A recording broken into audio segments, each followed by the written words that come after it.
Magandang araw po sa lahat, ako po si Retro Mateo at ito po ay tutorial para sa pag-connect ng Bluetooth controller para sa RG353V at VS for ArcOS. Ang unang gagawin natin ay pupunta tayo sa Options menu, tapos sa loob nito pupunta tayo sa Bluetooth. Dito po, siguraduhin natin na naka-on na ang Bluetooth. Pagkatapos, baba tayo sa Connect to New Bluetooth Device. Bago natin pindutin, ilagay muna natin sa pairing mode ang iyong Bluetooth controller. Ang controller na ginagamit ko dito sa tutorial ay ang 8-bit DO SN30 Pro.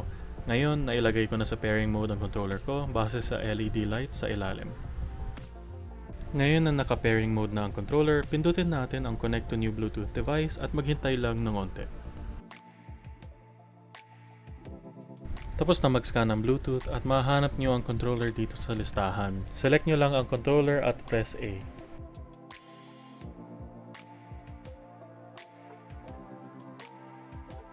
At tapos, nakakonect na ang controller sa device gamit ng Bluetooth.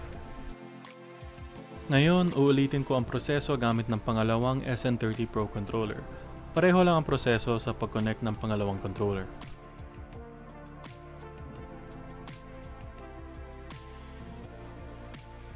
Mapapansin nyo na hindi gumagana ang inputs ng controller para sa main menu. So para sa main menu, kailangan nyo pa rin gamitin ang handheld mismo. Ngayon, gagawin ko po ang testing para sa controller inputs in-game. Sa unang bahagi na ito, nakaka-insert coin ako sa laro gamit ng select button ng pangalawang controller.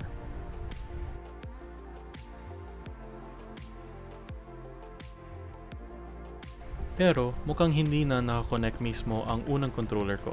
Ang gagawin ko lang para ma-reconnect ang unang controller ay pag-off at on ng controller muli. Maaalala ng 353V ang Bluetooth connection at matik na siya magko-connect.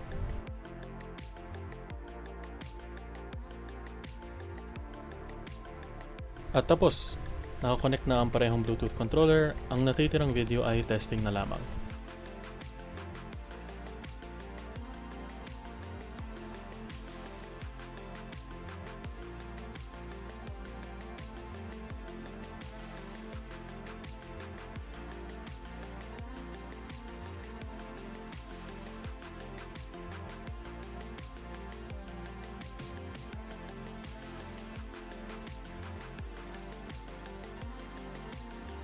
Salamat po sa panonood.